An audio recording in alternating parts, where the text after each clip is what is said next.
болит, и мудрый говорит: каждый костер когда-то догорит. Ветер золу развеет без следа.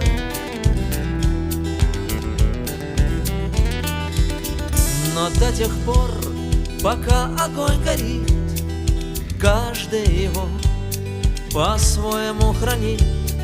Если беда и если холода,